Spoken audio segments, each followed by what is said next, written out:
우리 말씀 같이 봅시다. 신명기 2장입니다. 신명기 2장 30절부터 3장 11절까지 말씀입니다. 신명기 2장 30절부터 3장 11절까지. 우리 다 같이 한 목소리로 읽습니다. 시작. 헤스본 왕 시온이 우리가 통과하기를 허락하지 아니하였으니 이는 내 하나님 여호와께서 그를 내 손에 넘기시려고 그의 성품을 완강하게 하셨고 그의 마음을 완고하게 하셨음이 오늘날과 같으니라.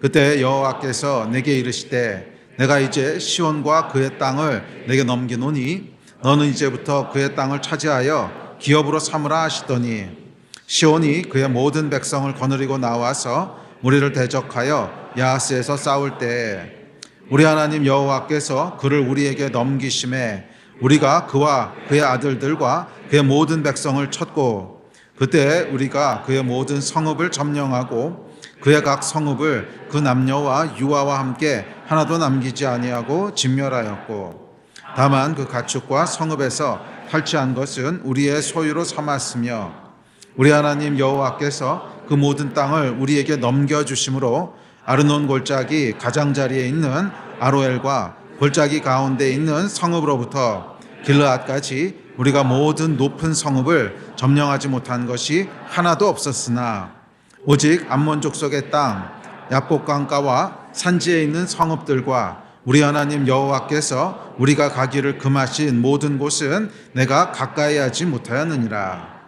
우리가 돌이켜 바산으로 올라가매 바산 왕 옥이 그의 모든 백성을 거느리고 나와서 우리를 대적하여 에드레이서 싸우고자 하는지라. 여호와께서 내게 이르시되 그를 두려워하지 말라. 내가 그와 그의 모든 백성과 그의 땅을 내 손에 넘겼으니 내가 헤스본에 거주하던 아모리 족속의 왕 시온에게 행한 것과 같이 그에게도 행할 것이니라 하시고 우리 하나님 여호와께서 바산 왕 옥과 그의 모든 백성을 우리 손에 넘기심에 우리가 그들을 쳐서 한 사람도 남기지 아니하였느니라. 그때 우리가 그들에게서 빼앗지 아니한 성읍이 하나도 없어 다 빼앗았는데 그 성읍이 60이니 곧 아르곱 온 지방이요 바산에 있는 옥의 나라이니라. 그 모든 성읍이 높은 성벽으로 둘려 있고 문과 빗장이 있어 견고하며 그 외에 성벽 없는 고을이 심히 많았느니라.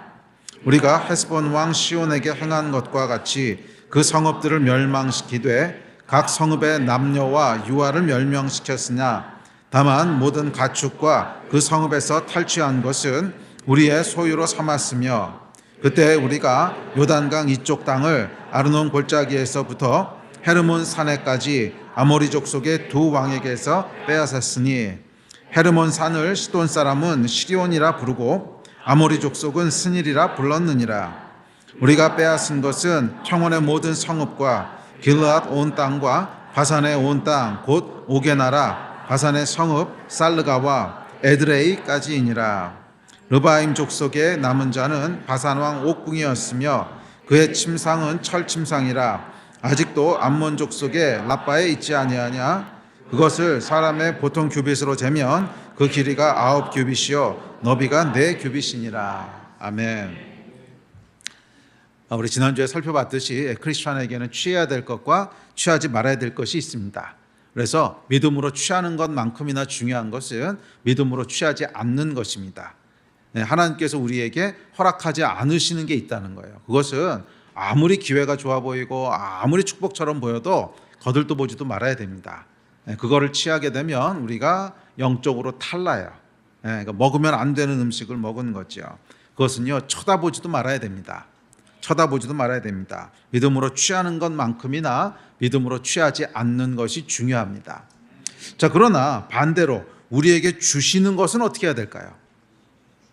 우리에게 주시는 것은 이것저것 따지지 말고 취해야 됩니다. 우리에게 주시는 것은 이것저것 따지지 말고 무조건 취해야 돼요. 아멘. 우리가 지난주에 취하면 안 되는 것을 살펴봤다면 오늘은 취해야 할 것에 대해서 함께 살펴보려고 합니다. 자, 오늘 본문 말씀을 보시면 하나님께서 아모리 왕 시온과 바산 왕 옥을 이스라엘 손에 넘기십니다. 자, 그런데 이 오늘 2장 후반부터 3장 전반부까지 말씀을 보면 계속 반복되는 단어가 있어요. 굉장히 많이 사용되는 단어인데 무슨 단어인지 혹시 눈치채셨어요? 넘기심에라는 단어예요. 넘기심에. 예? 그들의 손에 넘기심에 또는 이스라엘에게 넘기심에. 이 원어로는 나탄이라고 하는 단어인데 그것은 그야말로 넘긴다는 뜻입니다. 뭐 주다, 위임하다, 허락하다 뭐 이런 뜻이에요. 그러니까 하나님께서 우리에게 넘기시는 땅이 있다는 거예요. 넘기시는 것이 있다는 거예요. 그것은 반드시 취해야 됩니다. 그리고 우리에게 넘기시는 것은 그것이 아무리 불가능해 보이고 아무리 커 보이고 아무리 험난해 보여도 반드시 우리가 취할 수 있어요. 왜냐하면 하나님께서 우리에게 넘기셨으니까. 예. 그래서 넘기시는 것은 반드시 취하십시오. 아멘. 자, 이스라엘이 이 아모리 사람 헤스본 왕 시온과 바산 왕 옥을 치는데 이는 각각 남아모리 왕국과 북아모리 왕국을 이루었던 두 나라였습니다. 그래서 시온과 옥은 그 인종이 같아요. 아모리 족속 사람인데 그때 북아모리 왕국이 이제 시온이었고 남아모리 왕국이 남아모리 왕국이 시온이었고 북아모리 왕국이 이제 바산 왕 옥이었습니다. 자, 근데 11절에 보면 이들에 대해서 이렇게 묘사합니다. 자, 11절 같이 볼까요? 시작. 르바임 족속의 남은 자는 바산 왕 옥뿐이었으며 그의 침상은 철 침상이라 아직도 암몬 족속의 라빠에 있지 아니하냐. 그것을 사람의 보통 규빗으로 재면 그 길이가 9규빗이요 너비가 4규빗이니라. 자, 이들을 르바임 족속이라고 불렀다고 하는데 이 르바임이라고 하는 원어는 크다 이런 뜻이에요. 크다. 그러니까 오늘날로 얘기하면 거인족이라고 불렀다는 거예요. 그러니까 르바임이라고 하는 걸 우리말로 번역하면 정확히 거인족이라는 뜻입니다. 그러니까 거인족이라고 불렀다는 뜻인데 거기 보면 이제 침대 크기가 나오죠. 바산 왕 옥의 침대는 철 침상이었는데 크기가 9규빗이었대요. 크기가 보통 규빗으로 재면 9규빗이죠. 9규빗이 그 길이가 얼마냐 하면 9.1m입니다. 9.1m. 그러니까 침대 길이가 9.1m였다는 거예요. 물론 그게 아마 좀 허세가 있을 거예요. 그 당시 왕들은 이게 크게 하는 게 있기 때문에 그런 게 있겠지만 그래도 하여간 굉장히 큰 사람들이었다는 걸 알 수 있죠. 그러니까 보통 사람들보다는 훨씬 장대한 그런 사람들이었습니다. 또한 5절에 보면 그들의 성읍은 견고했다고 얘기합니다. 자, 다음 절 시작. 그 모든 성읍이 높은 성벽으로 둘려 있고 문과 빗장이 있어 견고하며 그 외에 성벽 없는 고을이 심히 많았느니라. 자, 모든 성읍은 높은 성벽으로 둘려 있었고 문과 빗장도 견고했대요. 고고학 자료에 가면은 성벽 높이가 9m 이상이었다고 하더라고요. 그러니까 그 당시 성벽으로 치더라도 굉장히 높은 성벽입니다. 뭐 굳이 성벽을 9m까지 쌓는 일은 그게 쌓는 게 쉬운 것도 아니고요. 그렇게 높이 쌓는 성벽은 많지 않은데 고대 사회에서요. 근데 그 당시에 그 고고학 자료들을 보면 9m 이상이었대요. 하긴 침대가 9m였으니까 거기 침대보다는 높게 쌓았나 보죠. 하여간 이 사람들은 어떤 사람들이었냐면 거인족이었고 성읍은 굉장히 강대한 성읍이었다는 거예요. 그러니까 점령하기 쉬운 성읍들이 아니었다는 것입니다. 또 그 빗장도 아주 튼튼하게 돼 있는 이제 그런 성읍이었는데 이 신명기에서 뭐라 그러냐면 그런 성읍들 중에 빼앗지 못한 성읍이 하나도 없었대요. 다 점령했다는 거예요. 그것이 하나님이 우리에게 넘기신 것입니다. 우리에게 넘기신 것이에요. 다음 구절 같이 한번 볼까요? 시작. 우리 하나님 여호와께서 그 모든 땅을 우리에게 넘겨주심으로 아르논 골짜기 가장자리에 있는 아로넬과 골짜기 가운데에 있는 성읍으로부터 길르앗까지 우리가 모든 높은 성읍을 점령하지 못한 것이 하나도 없었으나. 또 3장 4절 시작.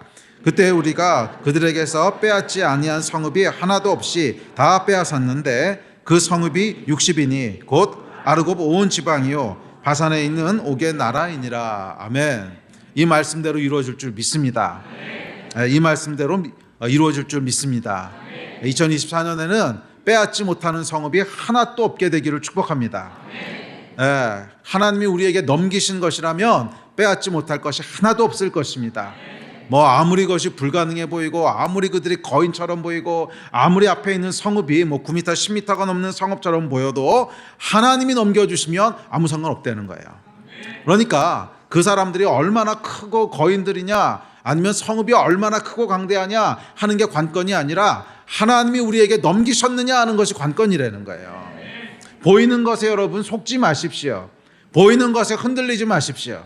보이는 상황이 아무리 힘들어 보이고 보이는 상황이 아무리 어려워 보여도 그거는 아무 상관없다는 거예요. 아무 상관없고 하나님이 하라고 하셨으면, 하나님이 넘기셨으면 다 취할 수 있는 거예요. 하나님이 넘기셨으면 다 취할 수 있는 거예요. 아멘. 아멘. 저희가 이제 건축 놓고 기도하고 있죠. 사실 저도 아주 중요한 기도 제목 중에 하나지요. 저도 많이 기도하고 있습니다. 지난번에 잠깐 설명드렸지만 이게 규모만 놓고 보면은 뭐 하면 안 될 것 같은 마음이 훨씬 커요. 저희가 정말 아주 간단하게, 진짜 간단하게, 정말 간단하게, 정말 창고처럼 딱 예배드릴 장소만 짓고 그렇게 하고 주차장이 없으면 안 되잖아요. 주차장이 없으면 그 주변 사람들은 이제 피해가 가기 때문에 할 수 없이 주차장은 줘야 되는데 이 주차장만 딱 짓고 진짜 창고처럼 지면 한 150억 있어야 됩니다. 근데 우리가 지금 있는 돈은 150억은커녕 한 1억 조금 넘게 있고요. 빚이 70억이 있습니다. 그래서 은행에서도 뭐 더 이상 대출은 뭐 조금은 더 해줄 수 있을지 모르겠지만 거의 대출 더 이상 안 나온다고 하고, 그러니까 뭐 할 수 있는 방법도 없고 이거 뭐 시작하면 안 될 것 같고, 그럼에도 불구하고 제가 진짜로 기도하는 제목은 뭐냐면 이 돈을 어떻게 마련할까, 은행에서 어떻게 돈을 할까. 사실 이 기도는 별로 그렇게 많이 안 해요. 제가 진짜 기도하는 건 뭐냐면 하나님, 지금 하나님 일하시는 겁니까 아닙니까? 지금이 타이밍입니까 아닙니까? 계속 그거 물어보고 있는 거예요. 하나님이 하라고 하시면 그 다음에는 뭐 100억이든 200억이든 그건 재는 게 아니에요. 그냥 지르는 거예요. 그런데 하나님이 넘기신 게 아니면 그거 하면 안 돼요. 그래서 저의 가장 큰 기도 제목은 뭐냐면 하나님 지금입니까? 하나님 지금 하는 게 맞습니까? 하나님이 우리에게 지금 넘기셨습니까? 넘기시긴 넘기셨어요. 그러니까 땅을 주셨겠지. 근데 지금입니까? 지금이 넘기신 겁니까? 그거 계속 물어보고 있는 거예요. 계속 물어보고 있는 거예요. 가장 중요한 것은 여러분 뭐냐면 하나님이 넘기셨는가 아닌가 이거예요. 눈에 보이는 상황은 그건 재는 게 아니에요. 뭐 아무리 그 사람들이 르바임 족속이고 뭐 침대가 9m고 뭐 이래도 그거 다 허상이고, 하나님이 넘기셨으면 취하지 못하는 거 하나도 없는 거예요. 아멘. 이 말씀 여러분 믿으십니까? 네, 저는 믿습니다. 이 말씀 여러분 믿으십니까? 저와 여러분의 인생 가운데 이 영적인 원리로 살아야 돼요. 이 영적인 원리를 가지고 사셔야 돼요. 눈에 보이는 막 르바임 족속이 크다고 뒤로 빼고 성읍이 높으니까 안 된다 그러고 이렇게 사시면 안 돼요. 우리가 봐야 될 것은 성읍이 얼마나 높냐, 사람들이 얼마나 강하냐, 그걸 보는 게 아닙니다. 그럼 뭘 봐야 돼요? 하나님이 우리에게 넘기셨느냐, 이걸 보셔야 돼요. 하나님이 우리에게 넘기셨느냐, 넘기셨으면 그냥 하는 거예요. 넘기셨으면 그냥 하는 거예요. 넘기신 게 아니면 아무리 기회가 좋고 아무리 모든 게 갖춰진 것 같아도 하면 안 돼요. 그 근처로 가면 안 돼요. 왜? 하나님이 넘기신 게 아니니까. 하나님이 넘기신 것만 취할 줄 아는 사람은 취하지 못할 성읍이 하나도 없을 거예요. 하나님이 넘기시는 것만 취하는 사람은 승리하지 못하는 게 하나도 없을 거예요. 2024년에는 이 승리를 다 누리시고 맛보시는 여러분 되시기를 주의 이름으로 축원합니다. 자, 이어지는 3장 21절부터는 아모리 왕국을 점령한 모세가 이제 요단강을 건너서 이 가나안을 정복해야 되는 여호수아에게 주는 권면입니다. 요단 동편에 있는 두 아모리 왕국을 점령했죠. 그리고 이제는 강을 건너서 요단 서편에 있는 땅들을 정복해야 됩니다. 이 요단 서편에 있는 땅을 정복하는 것이 본격적인 가나안 정복 전쟁이지요. 그러니까 요단 동편까지는 아직 그 본편이 시작된 건 아니에요. 뭐 의미 없는 전쟁은 아니지만 아직 본편이 시작된 건 아니에요. 이건 그냥 요단 동편에서 행했던 전쟁이고, 이제 요단을 건너가면 진짜 본편이 시작됩니다. 요단을 건너가면 진짜 본편이 시작됩니다. 이거는 여러분 규모가 다른 전쟁이었어요. 이건 정말 규모가 다른 전쟁이었어요. 자, 그래서 이 요단 서편 전쟁을 앞두고 모두를 바꿔야 되는 쉬프트업이 필요한 시점에서 모세가 여호수아에게 주고 있는 권면입니다. 자, 이 권면은 정말 산전수전 다 겪은 영적인 거장 모세가 다음 세대에게 주는 쉬프트업에 대한 권면입니다.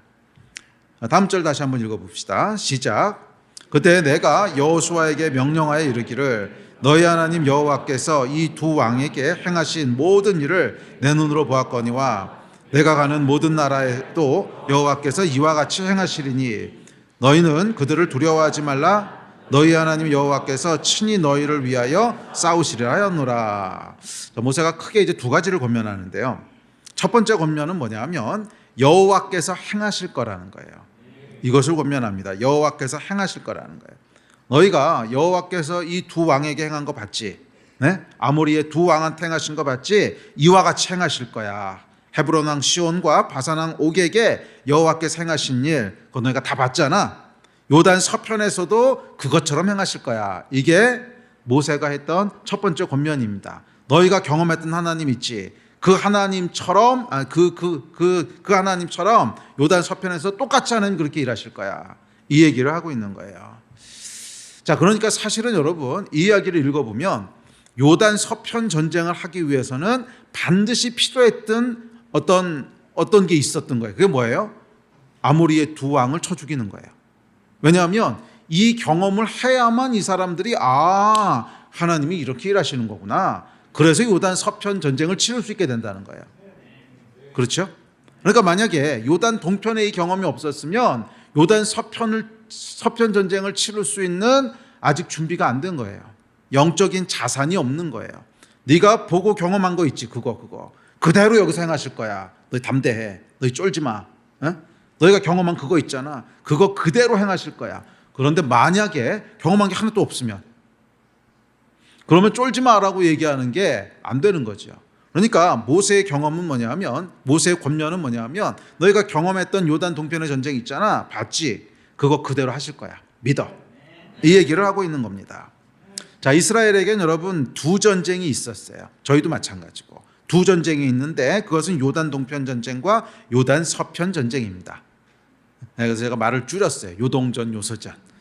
저희가 길게 하면 입 아프니까. 하여간 요동전, 요서전이 있었어요. 요단 동편 전쟁이 있고 요단 서편 전쟁이 있었습니다. 우리 인생도 마찬가지예요. 우리 인생에도 요단 동편 전쟁이 있고 요단 서편 전쟁이 있습니다. 우리가 싸우는 영적인 싸움에 이 두 종류의 싸움이 있다는 거예요. 자, 요동전은 뭐냐 하면 강을 건너기 전의 전쟁입니다. 요단 동편. 시온과 옥 두 아모리 왕국을 점령하는 전쟁이었죠.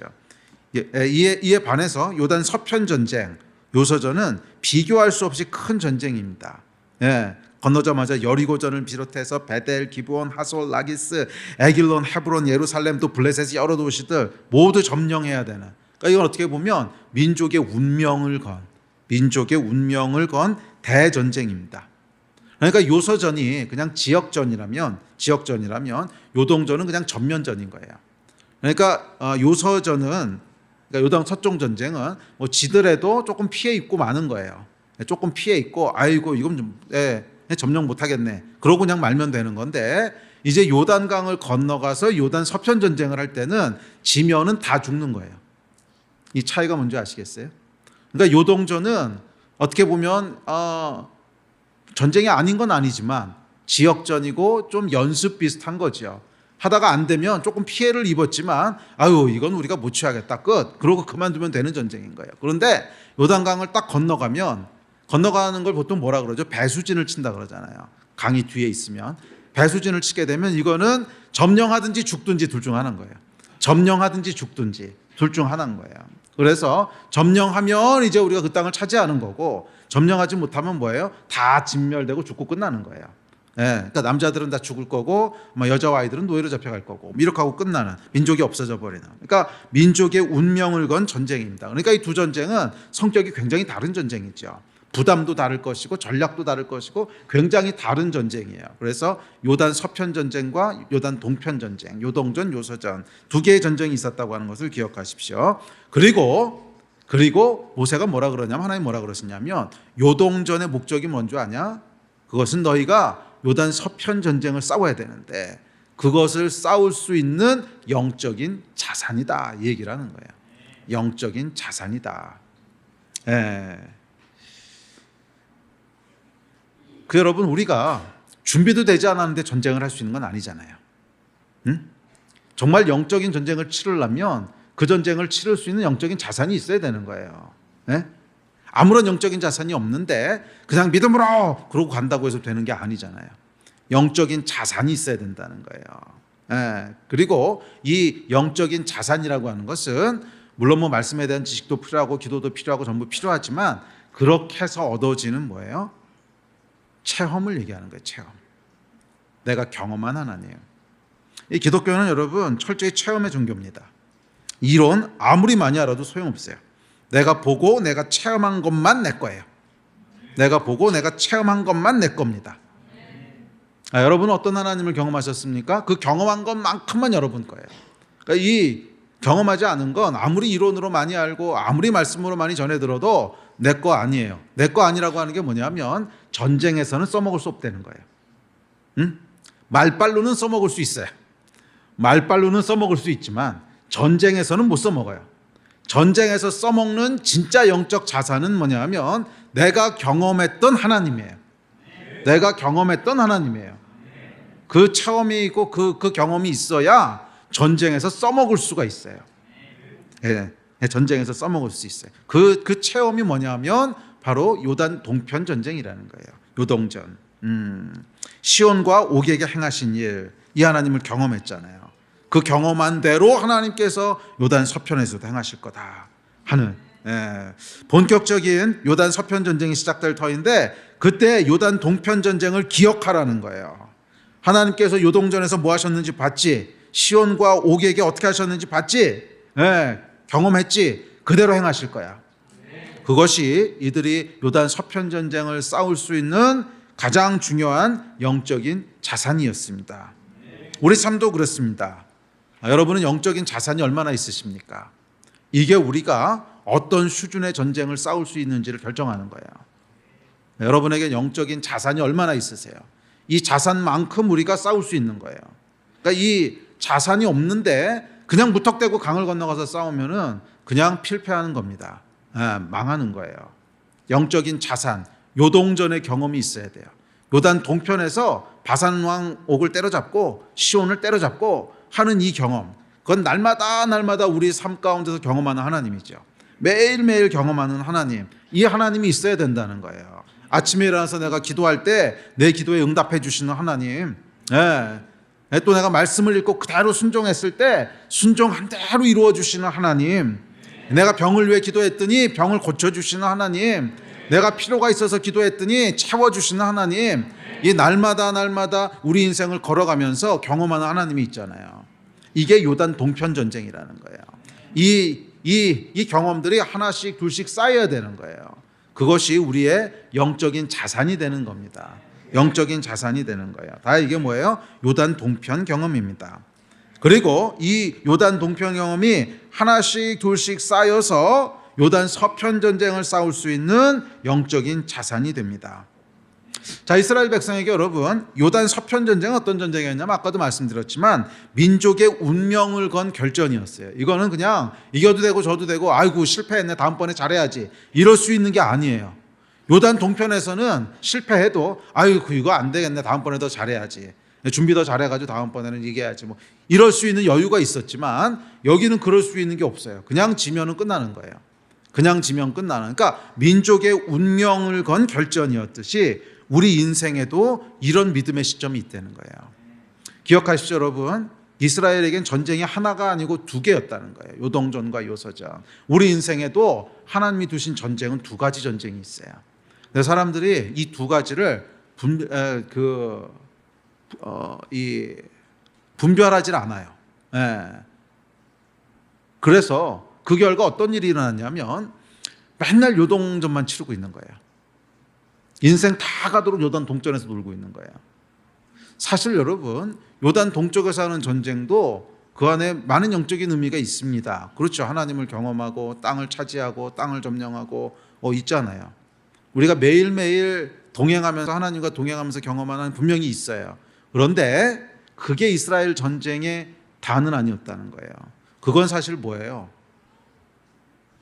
진짜 전쟁이 있다는 거지. 요단 서쪽 전쟁이 있는데 이 전쟁을 치르기 위해서 지금 영적인 자산들을 마련하고 있는 건데, 근데 이걸 구분하지 않으면 어떤 문제가 생기냐면 평생 영적 자산만 모으다가 한 번도 전쟁은 안 해보는,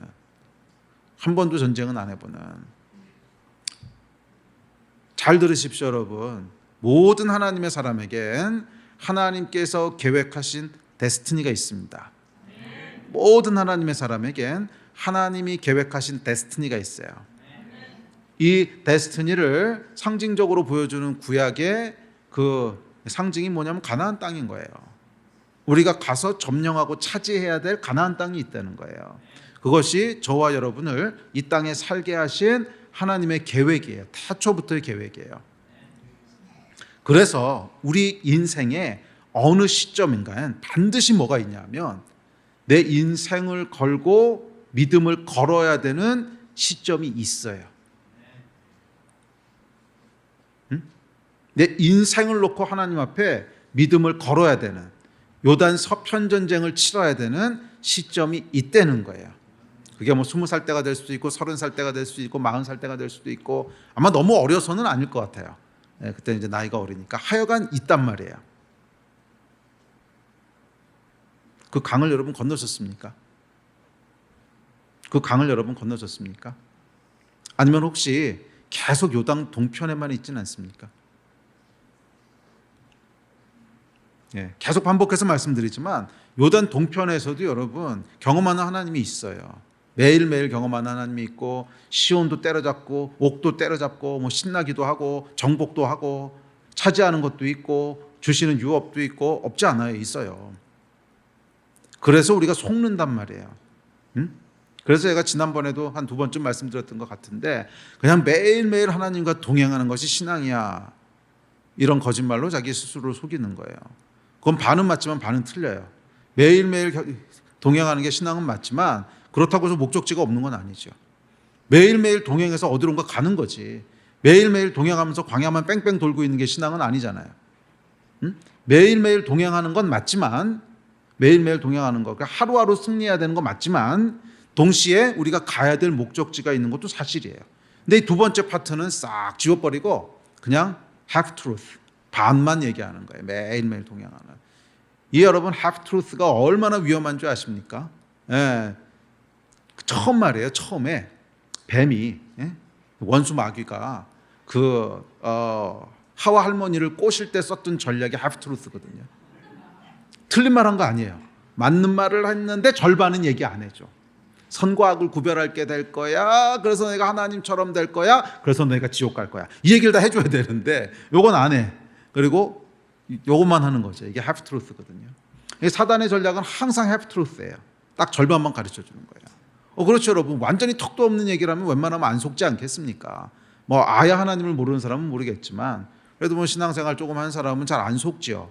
그래서 아예 없는 말을 하는 게 아니에요. 반쪽만 보여주는 거지. 요동전 요소전도 똑같습니다. 하나님께서 우리 인생을 창조하실 때는 처음부터 2전쟁을 두셨어요.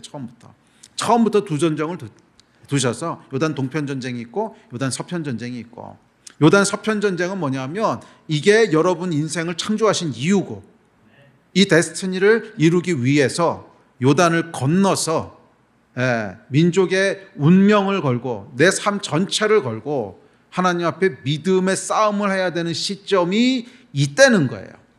딱 한 번은 아닐 수 있어요. 그러다가 우리 매일은 아니에요. 이거는 매일 하는 건 요단 전쟁 동쪽 싸움이지 매일 하는 전쟁은 아니에요. 그런데 우리 인생에 적어도 몇 번은 있어요. 그리고 요단 서쪽 전쟁을 놓고 그 앞에 서면, 요단강을 딱 앞에 놓고 서면요 잠이 안 와야 돼요. 그 정도 무게라는 거예요. 여러분 한번 생각해 보세요. 이 요단 동편 전쟁을 끝내고 이제 가나안을 정복해야 돼요. 그 요단강 앞에서 마지막으로 진을 치고 모세가 이제 신명기 강해를 쭉 다 마치고, 그리고 이제 모세는 소천하고 하나님 데려가시고, 그 다음에 여호수아와 이 백성들이 요단강을 건너기 전날 밤에 어땠을까 한번 생각해 보세요. 어떻을까 생각해 보셨어요? 밤에 잠은 제대로 잤을까? 얼마나 불안했을까? 얼마나 불안했으면 그날 밤에 하나님께서 여호수아에게 나타나셔서 두려워하지 말라, 두려워하지 말라, 두려워하지 말라. 여호수아서 1장에 그거 몇 번 말씀하셨는 줄 아세요? 얼마나 두려웠으면 두려워하지 말라고 계속 말씀하셨겠어요. 그러니까 이 전쟁의 성격 자체가 그런 거예요. 요단 동편에서 아모리 왕 2명 때려잡은 것하고는 차원이 다른 이야기인 거예요. 이건 그냥 지면 끝나는 거예요. 이건 지면 그냥 민족이 다 없어져 버리는 거예요. 다 죽고 끝나는 거예요. 그런 민족의 운명을 건 일전을 앞두고, 야, 내일이면 이제 강을 건너야 되는데 도화전야. 도화전야에 얼마나 무서웠을까. 그 정도 무게였다는 거예요. 그런 밤을 여러분 보내보신 적이 있습니까? 만약 이런 밤을 보내본 적이 없다면 미안하지만 여러분은 요단 동쪽에서 계속 놀고 있는 거예요. 제 인생에도 그런 경험이 몇 번 있었어요. 몇 번. 그 중에 한 번은 당연히 제가 목회를 시작할 때였습니다. 목회 시작할 때 미국에서 학위를 마치고 한국에 돌아왔어요. 근데 저는 어렸을 때부터 정말 철들고 나서부터 제가 대학 교수 이외에 다른 거를 할 거라고 한 번도 생각해 본 적이 없었어요. 정말로. 아주 어렸을 때부터 넌 뭐 할 거야? 그러면 어렸을 때부터 그냥 공부, 학자, 교수. 아주 어렸을 때 기억날 때부터 그랬어요. 그리고 이제 대학을 다 졸업하고 미국으로 유학을 가고 미국에서 PhD를 하고 이제 한국으로 돌아왔어요. 돌아왔더니 이제 대학에 그 자리들이 몇 개가 있더라고요. 근데 제가 서운한 게 있었어요. 그냥 대학에 지원하지 않겠다고 이렇게 서운하고 돌아왔는데 돌아와서 보니까 이제 저희 아버님이 이제 같은 과에 계셨으니까 아버님이 이제 정보를 몇 개 이렇게 주시면서 어느 대학에 자리가 났는데 그거 이제 너하고 똑같은 전공이고 근데 제가 전공한 게 이제 수학자들이 많이 안 하는 전공이었거든요. 그래서 그거 지원할 사람이 거의 없을 것 같은데 그러시는 거예요. 그래서 실제로 보니까 지원하는 사람이 다 선후배니까 다 알죠. 그 지원할 수 있는 사람이 거의 없어요. 저하고 한 명인가 더 있는데 그러니까 2대 1이에요. 그냥 지원하면. 그래서 당연히 지원할 거라고 아버님은 생각하시고 좋은 대학이었어요. 서울에 있는 아주 좋은 대학이었는데 그래서 약간 그거를 이제 근데 제가 지원하지 않기로 하고 마지막 날 내일까지 지원 안 하면 끝나는 거예요. 근데 그 전날 밤엔 정말 한숨도 잠이 안 오더라고요. 한숨도 잠이 안 오고 이거 내가 잘하는 거 맞나? 나중에 후회하면 어떡하지? 망하는 거 아니야? 미친 거 아니야? 별의별 생각이 다 들어요. 별의별 생각이 다 들면서 밤새도록 한숨도 못 잤어요. 한숨도 못 자고 하여간 그 다음날 이제 강을 건넜죠. 지원서를 제가 처음부터 이렇게 해놓고 있다가 새벽에 이렇게 찢어버렸어요. 쫙쫙 찢고 새벽에 성령께서 임하셔서 제가 지원서를 쫙쫙 찢어서 버리고 강을 건넜어요. 그리고 나서 이제 요서전이 시작되는 거죠. 한 번만 있는 건 아니에요. 한 번만 있는 건 아니고 우리 인생에 곳곳에 그런 그 타이밍들이 있는데 요서전을 여러분 치러보신 적이 있습니까? 요단 서편 전쟁을 치러보신 적이 있어요? 이거를 치르셔야 된다는 거예요. 이걸 치를 각오를 하셔야 된다는 거예요. 그러지 않으면 계속 요단 동편에서만 놀다 끝납니다. 아이고 오늘도 바선왕 옥 하나 때려잡았네. 아이고 두 번째 시원 3개 4개. 아니 여러분 그거 물론 중요하긴 하지만 그걸 위해서 여러분을 창조하신 건 아니거든요. 여러분의 데스티니가 있단 말이에요. 차지해야 될 땅이 있단 말이에요. 그래서 이 타이밍이 되면 강을 건너가서 요단 서편 땅을 차지해라. 하나님 말씀하시는데 그것을 차지할 준비가 되셨냐는 거예요. 저는 적어도 여러분들이 요단 서편 전쟁이 있다고 하는 것을 알고는 계셔야 된다고 믿습니다. 인식하고 계셔야 돼요. 그래야 그 타이밍이 왔을 때 도망가지 않아요. 그래야 이게 성경에서 얘기한 그거구나. 이게 성경에서 얘기한 그 타이밍이 온 거구나. 내 인생 일대의 믿음의 결정을 해야 되는구나. 나의 데스티니를 놓고 내 인생이 다 망이 없어지던 아니면 하나님이 주신 것을 취하든 둘 중 하나 해야 되는 거구나. 그 타이밍이 반드시 있습니다. 기대하시라. 개봉박두. 언제까지 여러분의 생활이 그냥 시원하고 옥만 때려잡으면서 신선 노름할 거라고 생각하지 마시라는 거예요. 우리의 신앙은 여러분 믿음의 도전이 반드시 있어요. 작은 도전이 아니라 큰 도전을 하시는 때가 반드시 있어요. 왜냐하면 여러분의 데스티니를 차지해야 되니까. 그 타이밍에 반드시 있다는 거예요. 그런데 요단 동편 전쟁은 뭐냐면 요단 동편 전쟁은 이 전쟁을 치르기 위한 영적인 자산들을 만드는 거예요. 아무 준비도 안 되는데 갑자기 일로 뛰어들 수는 없거든요. 이 전쟁을 치러야 되는 자산들을 만드는 거예요.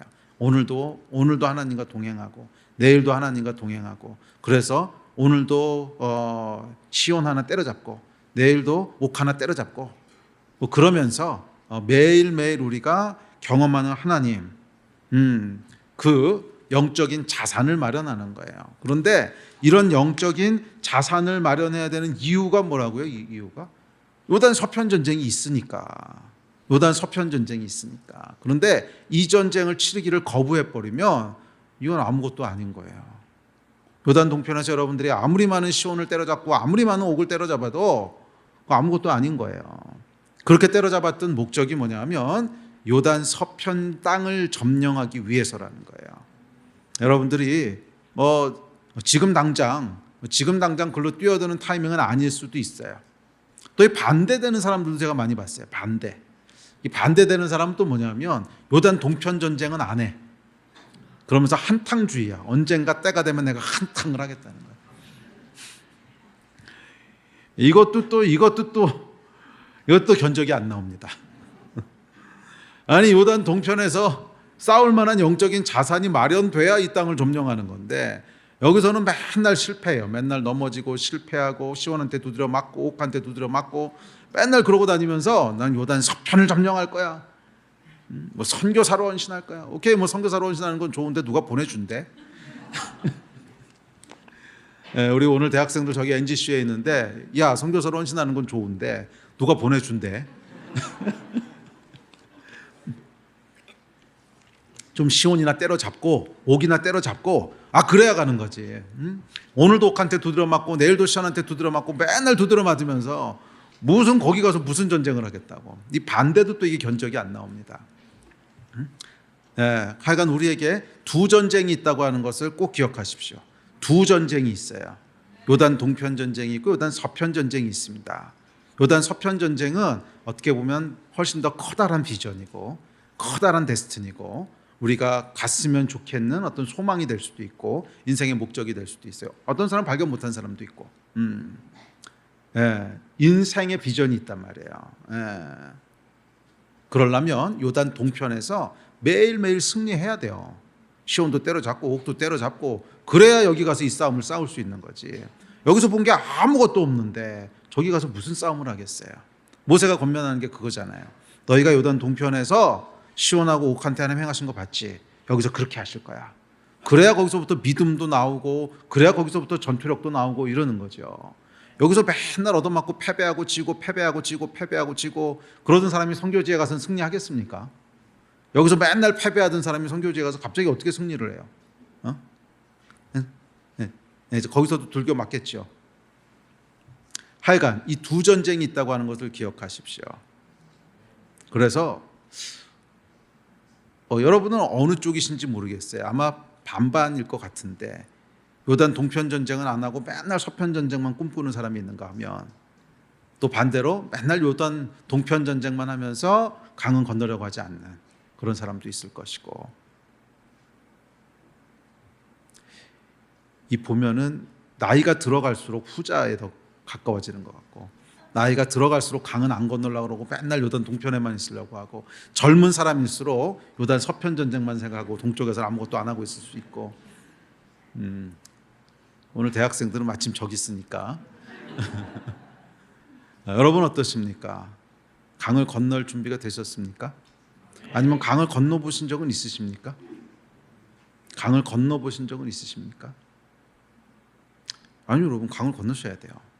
이 강을 건너지 않으면 그냥 여러분은 동편에서 계속 뺑뺑 돌다 그냥 시간 다 되면 하나님 나라 가는 거예요. 그렇게 살 수는 없잖아요. 그렇게 살 수는 없잖아요. 그래도 하나님이 여러분을 향해서 인생의 계획을 가지고 계시고 또 하나님이 주시는 유업이 있고 기업이 있는데 차지해야 되지 않겠습니까? 아멘. 이 땅을 다 차지하는 여러분 되시기를 주의 이름으로 축복합니다. 기대하십시오. 여러분 2024년에는 하나님께서 많은 시온과 옥을 경험하게 하실 것입니다. 요단 동편. 그러나 거기 머무르지 마십시오.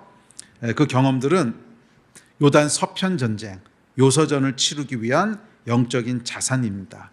때가 이르면 강을 건너야 될 때가 올 겁니다. 그때 요서전이 시작되는 때인데 그 강을 믿음으로 건너는 여러분 되시기를 바랍니다. 두 번째 권면입니다. 28절 시작. 너는 여호수아에게 명령하고 그를 담대하게 하며 그를 강하게 하라. 이는 이 백성을 거느리고 건너가서 내가 볼 땅을 그들의 기업으로 얻게 하리라 하셨느니라. 두 번째 명령은 뭐냐면 건너가서 땅을 차지하라는 거예요. 제가 지금까지 계속 얘기했던 강을 건너가서 땅을 차지하라는 거예요. 모세의 권면은 생각보다 굉장히 단순합니다. 그렇게 복잡한 권면이 아니에요. 너 하나님이 하신 거 봤지? 그럼 담대하게 강을 건너가. 이게 모세의 권면이에요. 너 하나님이 하신 거 봤지? 그러면 담대하게 강을 건너가. 그래서 차지해. 이게 모세의 권면이었습니다. 두려움과 주저함. 네. 두려움과 주저함. 우리 지난주에 살펴본 거죠. 이게 실패의 시작이잖아요. 이 마음을 쉬프트업 하라는 거예요. 쉬프트업 하라는 거예요. 요단 동편에서 경험한 하나님 있지. 네 마음을 담대히 해. 그리고 하나님을 신뢰하고 강을 건너. 강을 건너. 이 요서전은 여러분 강을 건너면서 시작되는 거예요. 요서전은 강을 건너면서 시작되는 거예요. 강만 건넌다고 끝나는 건 아니에요. 제가 그렇게 결단하고 대학의 교수 지원서 찢어버리고 이제 목회의 길로에 들어섰습니다. 전혀 새로운 전쟁이 시작되더라고요. 정말 전혀 새로운 전쟁. 뭐 전쟁이라고 표현하기 좀 그런데 그 전까지는 제가 어떤 이게 있었냐면 그래도 평신도 중에 나만큼 열심히 있는 사람은 많지 않은데 이런 교만이 좀 있었어요. 평신도 중에 그래도 나만큼 열심히 있는 사람은 나만치 성경도 많이 읽고 사역도 많이 하고 전도도 많이 했고 제자 훈련도 많이 해봤고 그래도 이 정도면 A급이야 막 이렇게 생각을 했는데 딱 강을 건너니까요. 그 다음부터 비교 대상이 누구냐면 하용조 목사님, 오카는 목사님. 이게 맨 막낸 거예요. 맨 막. 비교 대상이 완전히 달라지더라고요. 그러니까 이게 뭐냐면 전쟁의 성격이 바뀐 거죠. 지금 내가 해야 되는 어떤 역할도 내가 싸워야 되는 싸움의 규모도 전혀 다른 게 된 거예요. 정말 전혀 다른 게 된 거예요. 예. 처음에는 뭘 해야 될지 모르겠더라고요. 그냥 뭐 평신도로서 열심히 성경 공부해왔던 거랑 한 교회에 목회자가 돼서 교회를 끌고 가야 되는 거는 정말 하늘과 땅만큼 다르더라고요. 하늘과 땅만큼 다르고 진짜 바보 같은 교만이 있어서 목회하면 금방 잘 될 줄 알았어요. 근데 잘 되긴 뭘 잘 돼요. 1년 지나도 그냥 상가 건물, 2년 지나도 상가 건물, 3년 지나도 상가 건물, 계속 상가 건물입니다. 하나님께서 우리에게 주신 은혜 중에 하나가 뭐냐면 지난 23년 동안 교회 성장률이요 거의 틀리지 않게 매년 20%였어요. 거의 틀리지 않게 지금까지 뭐 조금 높을 때는 22, 3%, 조금 적으면 19%, 18%, 하여간 거의 똑같이 20%였는데 지금은 이제 교인들이 많으니까 20% 성장이면 굉장히 많이 늘어나지만 초반에는 여러분 10명이었다 20%면 얼마인 줄 아세요? 1년 지나면 12명 되는 거예요. 그리고 12명이었다 또 1년 지나면 몇 명 되는 줄 아세요? 14명 되는 거고. 감이 오십니까? 한 3년, 4년, 5년, 10년 지날 때까지 티도 안 나요. 티도. 교회가 성장하는 것도 티도 별로 안 나고 계속 그냥 상가 건물에서 그냥 그 건물이 그 건물 언제 우린 상가 건물 탈출하나 뭐 이러고 있는 거죠. 요서전은 여러분 그렇게 만만치 않습니다. 강만 건넜다고 해서 그냥 갑자기 승리를 다 쟁취하는 게 아니에요. 그 다음에도 전쟁이 있어요. 자, 그러나 하여간 요서전은 어떻게 시작되는가? 그건 분명해요. 강을 건너면서 시작되는 거예요. 강을 건넌다고 하는 건 뭐냐면 믿음의 결단을 얘기하는 겁니다. 믿음의 결단. 근데 이 결단은 잠이 안 올 정도의 결단일 거예요. 왜?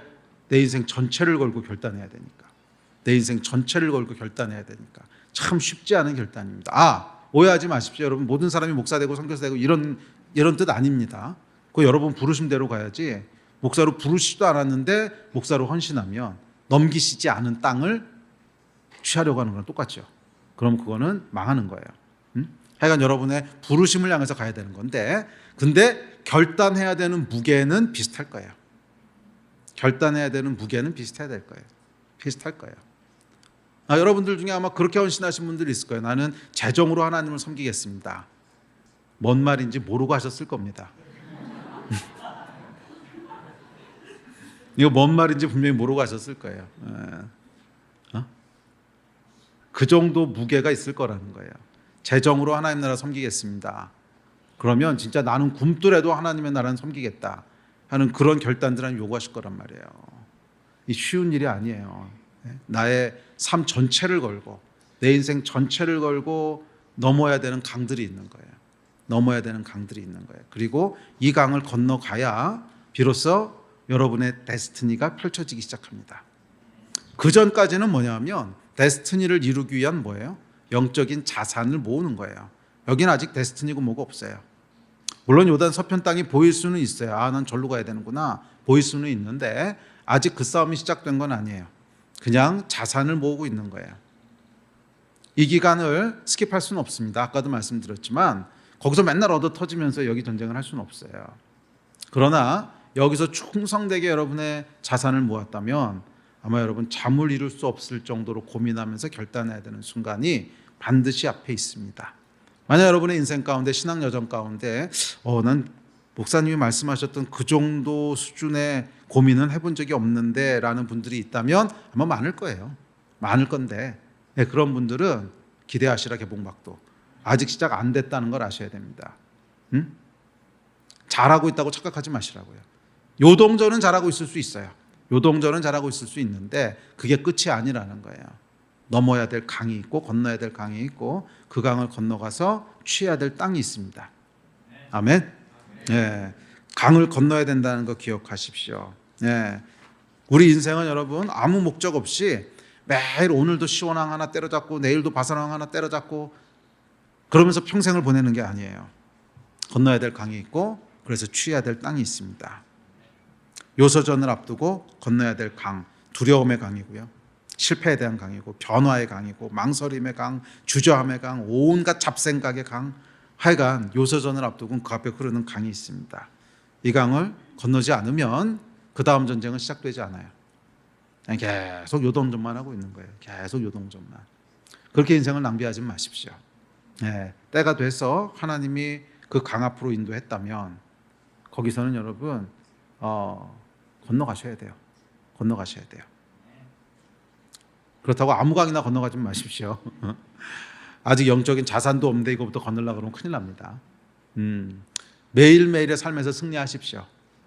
매일매일의 삶에서 승리하십시오.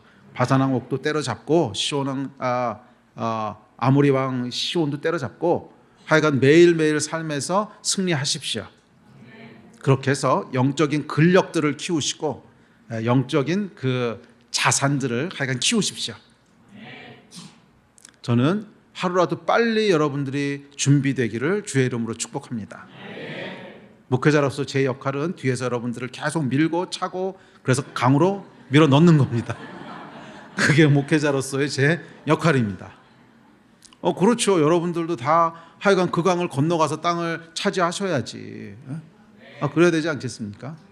목회자의 역할은 뒤에서 발로 차고 떠밀고 그래서 강으로 집어넣는 게 역할입니다. 물론 준비되지 않는 사람은 막아야 되죠. 넌 다음에 와. 그런 사람도 있지만 이미 준비됐는데 안 넘어가려는 사람들, 여러분 넘어가셔야 돼요.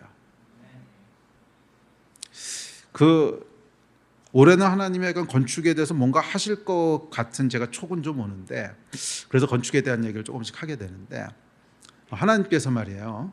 땅을 주셨거든요. 땅을 주셨다고 하는 건 무슨 뜻일까요?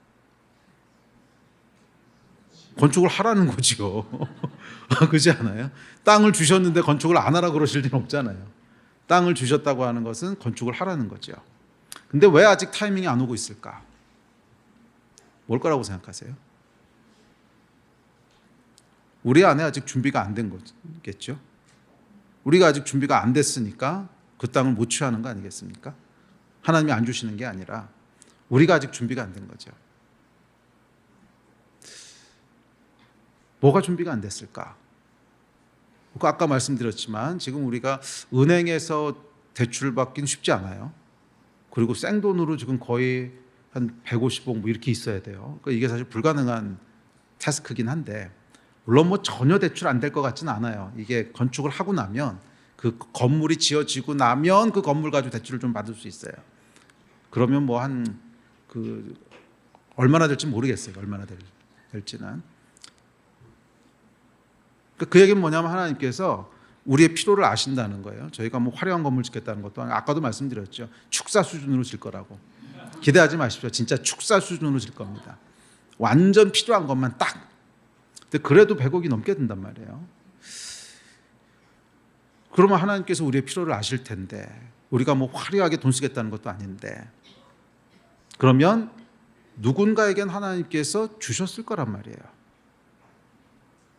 그런데 그게 안 들어지고 있는 거잖아요. 그러니까 지금 진행이 안 되는 거 아닐까요? 그게 합당한 생각이죠. 누군가에겐 하나님께서 다 주셨어요. 그래서 우리가 아마 각 사람에게 말씀하신 하나님의 음성을 듣고 순종한다면 분명히 할 수 있어야 돼요. 그러지 않았으면 땅을 안 주셨겠죠. 응? 우리 각 사람에게 말씀하시는 걸 순종한다면 이거 할 수 있어야 정상이지요. 그런데 왜 진행이 안 될까? 각 사람이 그 말씀대로 따라가려고 하지 않는 거죠. 그게 결론 아니겠습니까? 각 사람이 그거 따라가려고 안 하는 거죠. 이걸 돌파하지 않으면 아마 이거 쉽지 않을 거예요. 네.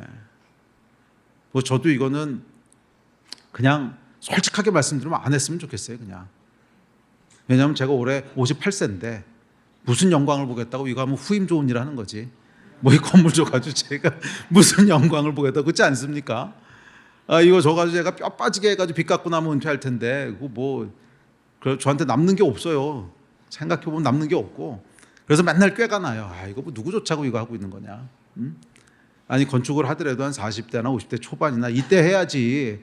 그래야지 나도 거기서 뭐 좀 누리고 그렇지. 이제 50대 후반 60대 다 돼가지고 아마 건축하고 나면 분명히 제가 60 넘어갈 텐데 60 넘어가가지고 건축하느라고 뼈 파지게 고생하고 빚 갚고 이러고 나면 이제 후임은 할렐루야 그러고 들어오겠죠. 누군지 모르겠지만 이게 뭐 하는 짓이야 이게.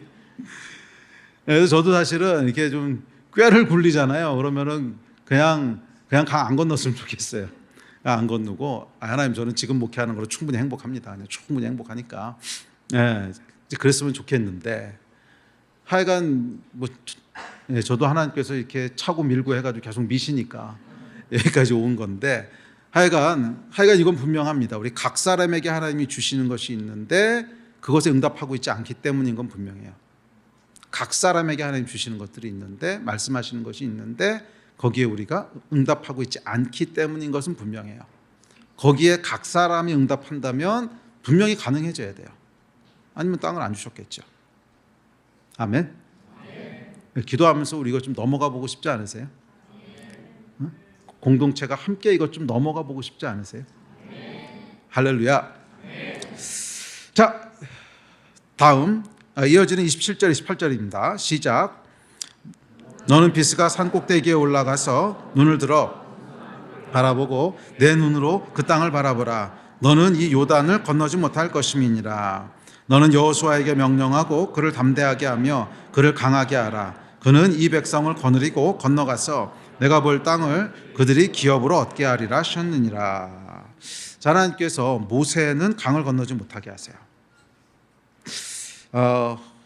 모세가 왜 강을 건너지 못했을까? 표면적인 이유는 무리바 사건 때문이라고 얘기합니다. 자, 무리바 사건이 뭐냐면 민수기에 나오는 사건인데 우리 같이 읽어보죠. 민수기 20장입니다. 시작. 모세와 아론이 회중을 그 반석 앞에 모으고 모세가 그들에게 이르되 반역한 너희여 들으라. 우리가 너희를 위하여 이 반석에서 물을 내려 하고 모세가 그의 손을 들어 그의 지팡이로 반석을 2번 치니 물이 많이 솟아나오므로 회중과 그들의 짐승이 마시니라. 여호와께서 모세와 아론에게 이르시되 너희가 나를 믿지 아니하고 이스라엘 자손의 목전에서 내 거룩함을 나타내지 아니한 고로 너희는 이 회중을 내가 그들에게 준 땅으로 인도하여 드리지 못하리라 하시니라. 자, 이거 뭐 하나님께서 참 잔인한 명령을 하십니다. 모세가 진짜 충성되게 평생 하나님을 섬겼는데 딱 하나 실수했습니다. 뭘 실수했냐면 너는 반석을 가르쳐 물을 내라 했는데 반석을 쳤어요. 여러분 이 말씀이 이해가 되십니까? 반석을 가르쳐 물을 내라 했는데 모세가 반석을 쳐서 물을 냈어요. 그랬더니 하나님이 너 뭐 하는 거냐? 너 못 들어가. 야, 이렇게 해서 못 들어가는 거면 우리 중에 누가 구원을 얻을 수 있을까? 뭐 반석을 가르치나 치나 뭐 그게 그렇잖아요. 하나님께서 뭐 그거 하실 때 너는 반석을 가르치는데 반석에서부터 지팡이가 적어도 5cm 이상 띄워라. 뭐 이렇게 지침하신 것도 아니고 그냥 반석을 가르치라 그랬으니까 뭐 툭 칠 수도 있는 거죠. 그게 뭐 그렇게 빅딜입니까? 그렇지 않아요? 여러분이라면 그런 실수 안 하셨겠어요? 그 반석 가르치나 툭 치나 뭐. 근데 왜 그것 때문에 못 들어가게 하셨을까요? 사실 여기 그 얘기를 다 하셨어요. 반석을 가르치냐 치냐 하는 방법론의 문제가 아니라 내 거룩함을 나타내지 않았다는 거예요. 거룩함을 나타내지 않았다고 하는 건 하나님의 영광을 나타내지 않았다는 거예요. 그래서 이 말씀에 보면 모세가 뭐라 그러냐면 하나님이 물을 낸다 그러지 않고 우리가 너희를 위해서 물을 낸다 그래요. 내가 물을 낸다 그래요. 내가 지금 너희를 위해서 물을 낸다 이러고 탁 쳐서 물 냈다는 거예요. 그러니까 반석을 친 게 문제가 아니라 하나님의 영광이 아니라 모세의 영광을 드러냈다는 거예요.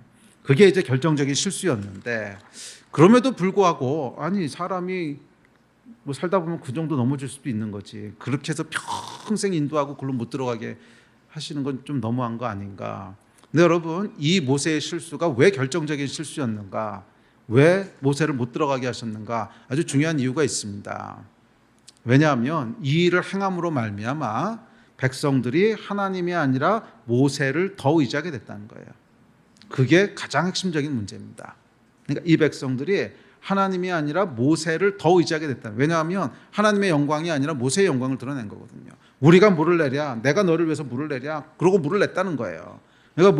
그러니까 모든 백성들은 어떤 게 이제 그 사람들한테 이렇게 각인된 거예요. 물이 필요하면 모세를 찾아가야 되는구나. 네? 물이 필요하면 모세를 찾아가야 되는구나. 모세가 물을 내겠구나. 이게 각인된 거죠. 그런데 요단 서편 전쟁은 이 마인드 가지고서는 할 수 없는 전쟁이라는 거예요. 요단 동편 전쟁하고는 근본적으로 다릅니다. 요단 동편에 있을 때는 주 목적이 그냥 생존이에요. 생존. 네? 광야를 떠돌고 있으니까. 주 목적이 생존이기 때문에 생존은 어떻게 하면 생존 확률이 높아지는가? 한 곳에 똘똘 뭉쳐 있으면 생존 확률이 높아집니다. 그렇죠. 수십만 명이 한 곳에 모여 있는데 누가 거기 와서 시비를 걸겠어요. 네? 오히려 흩어져 있으면 위험하죠. 그러니까 한 곳에 똘똘 뭉쳐 있었고 40년 동안 한 곳에 뭉쳐 있다고 하는 것은 단일 리더십이 있으면 됩니다. 그런데 요단 서편 전쟁은 뭐냐 하면 그런 전쟁이 아니에요. 그 넓은 가나안 땅에 전 민족이 흩어져서 전쟁을 해야 되는데 모세가 무슨 홍길동도 아니고요. 몸이 하나인데 12지파가 흩어져서 싸우는 전쟁을 어떻게 모세가 다 지휘합니까? 말이 안 되는 거죠. 그러니까 요단 서편 전쟁에서는 뭐를 해야 되냐면 각 사람이 각 지파가 나의 하나님을 붙잡고 가야 되는 거예요. 그래야 되는 전쟁인 거예요. 각 사람이 나의 하나님을 붙잡고 모세의 하나님이 아니라 나의 하나님, 모세의 전쟁이 아니라 나의 전쟁, 모세의 전쟁이 아니라 우리 지파의 전쟁, 우리 가문의 전쟁, 우리 가문의 하나님, 적어도 이 믿음을 가지고 나가야 전쟁이 되는 거지.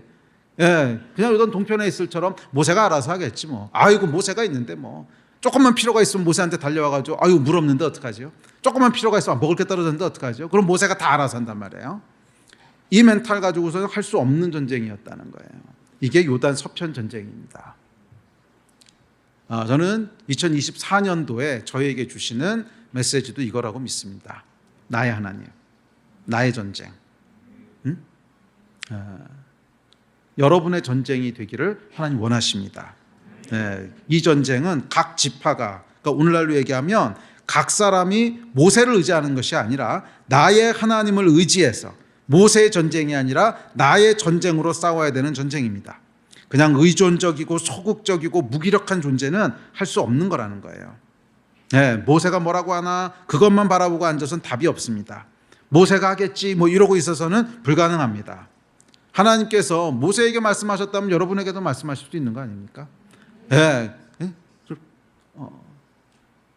목사님의 하나님이 아니라 여러분의 하나님이 되기를 주의 이름으로 축복합니다.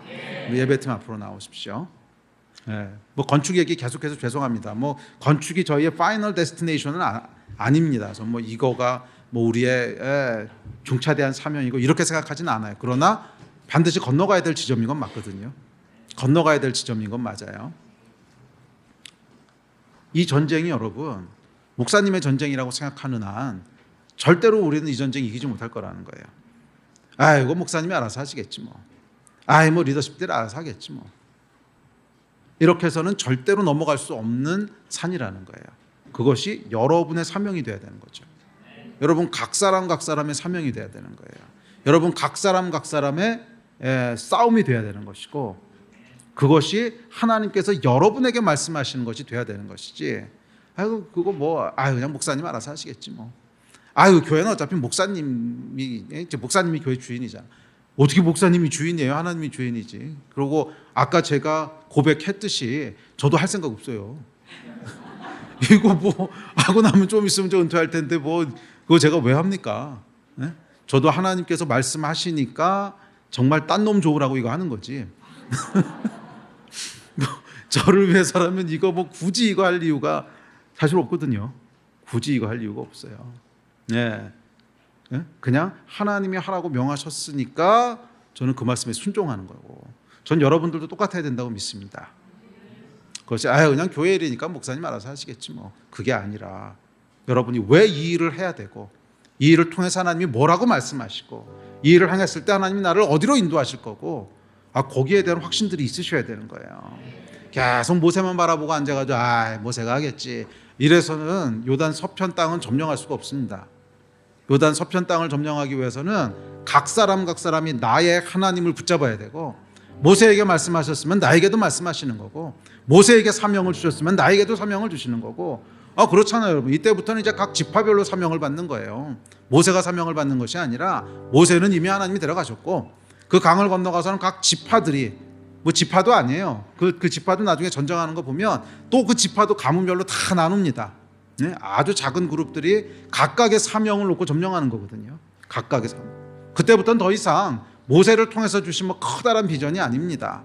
나에게 주신 싸움이고, 내가 취해야 될 땅이고, 내가 해야 될 사명이고, 이 이유가 명확해야죠. 나에게 주신 하나님의 말씀, 나를 인도하신 하나님의 비전, 이게 각 사람에게 명확하게 그 비전들이 심겨지고, 그래서 각 사람이 그 말씀에 순종해서 나의 싸움을 싸워 나갈 때 결국 요단 서편 땅을 점령하게 되는 거예요. 아멘. 저는 하나님께서 저희 교회에게 요구하시는 것이 그 단계라고 믿습니다. 제가 제일 싫어하는 말이 있는데 평신도라는 단어예요. 평신도, 병신도 그러잖아요. 아니 성경 어디 평신도가 있고 어디 무슨 뭐 사역자가 있고, 이 구분이 어디서 나왔어요? 성경에 있지도 않은 말. 우리는 목사든 집사든 아니면 그냥 교인이든 다 예수 그리스도의 제자로 부름을 받았고, 다 하나님의 백성으로 부름을 받았지. 거기에 어떤 구분 없다는 거예요. 거기 구분 없습니다. 제가 믿고 있는 신학입니다. 그냥 저는 하나님께서 역할을 이걸로 부르셨기 때문에 이 일을 감당하는 거지, 그래서 제가 여러분하고 또 다른 무슨 영적인 특권이 있고 이렇게 생각하지 않습니다. 저는 그냥 저의 부르심을 가는 거예요. 저는 여러분들도 여러분을 부르신 그 부르심을 똑같이 가셔야 된다고 믿습니다. 이제 목사님은 목사님이니까 헌신해서 저만큼 하는 거지. 그럼 여러분은 왜 헌신 안 하세요? 그럼 그건 내 하나님이지 여러분 하나님 아닌데요? 그렇잖아요. 물론 여러분의 부르심은 목회자가 아닐 수 있습니다. 하지만 그 부르심이 뭐든지 간에 그 부르심을 향하여 우리 다 똑같이 헌신하고 똑같이 해야 정상 아닙니까?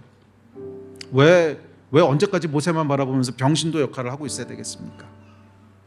네? 병신도. 아니요 여러분, 이거 얼마나 치욕적인 얘기예요. 우리가 뭐 집사든 교인이든 뭐든 상관없이 우리는 예수 그리스도의 제자고, 우리는 예수 그리스도의 백성이고 하나님의 부르심을 받은 사람들인데, 그러면 내 부르심을 이루기 위해서 목사가 헌신해서 뛴다면 여러분도 그것만큼 헌신해서 뛰셔야 되지 않겠습니까? 제가 그 전에 진짜로 열받는 얘기 한번 들은 적이 있어요. 이제 어떤 분이 그러시더라고요. 이 목사가 무슨 그랜저를 타고 다녀. 근데 요즘은 뭐 그랜저가 이제 아무나 타는 차가 됐는데, 제가 옛날에만 해도 이제 그랜저 그럼 사장님만 타는 차였거든. 근데 무슨 목사가 그랜저를 타고 다녀, 그 얘기를 듣는데, 물론 저는 그랜저 타본 적 지금까지 한 번도 없어요. 그런데 제 안에 욱 골라왔던 게 뭐냐면, 만약 목사가 그랜저를 타는 게 윤리적으로 안 맞는 거라면 당신도 타면 안 됩니다. 목사가 그거 타면 안 되는 거면 장로도 타면 안 되는 거고, 목사가 그거 하면 안 되는 거면 집사도 그거 하면 안 됩니다. 그러니까 이게 뭐예요? 다 모세한테 밀어놓고 자기는 하고 싶은 일 하겠다는 거잖아요. 다 모세한테 밀어놓고 자기는 자기 하고 싶은 거 하겠다는. 이렇게 해서는 요소전은 치를 수 없다는 거예요. 모세가 그렇게 하나님 앞에 서기 위해서 발버둥 치면서 잠도 못 자면서 하나님 앞에 뛰어갔다면 우리 각 사람도 그렇게 해야 되는 거 아니겠어요? 우리 각 사람도 그렇게 해야, 그래야 요단 서편 땅을 얻을 수 있는 거지. 모세는 모세니까 저렇게 해야지. 목사님은 목사님이니까 당연히 그렇게 해야지. 근데 나는 목사가 아니니까. 이게 여러분, 이 땅에 기독교가 망조가 들어가는 거 아니겠습니까? 그렇게 가면 안 되지 않겠어요? 목사를 부르셨으니까 여기서 최선을 다해 헌신하며 뛴다면 여러분도 여러분의 부르심, 그 부르심을 위해서 똑같은 헌신과 똑같은 열정을 가지고 뛰어가야 정상 아닙니까? 아멘. 그렇게 했을 때 하나님께서 정말 이 땅에서 볼 수 없는 영광을 우리 가운데 비추시고 요단을 건너가 그 땅을 취하는, 요단 서편 땅을 취하는, 모세만 바라보고 있어서는 기억하십시오. 절대로 요단 서편 땅은 취할 수 없어요. 요단 서편 땅을 취하는 것은 모세의 하나님이 아니라 나의 하나님, 모세의 전쟁이 아니라 나의 전쟁. 모세가 하나님 앞에 죽도록 충성했다면 나도 하나님 앞에 죽도록 충성하는, 이게 각 사람 가운데 부어질 때, 그때 비로소 하나님께서 요단 서편 전쟁을 이기게 하실 줄 믿습니다. 이 전쟁에서 다 승리하신 여러분 되시기를 주의 이름으로 축원합니다. 일어나서 같이 기도합시다.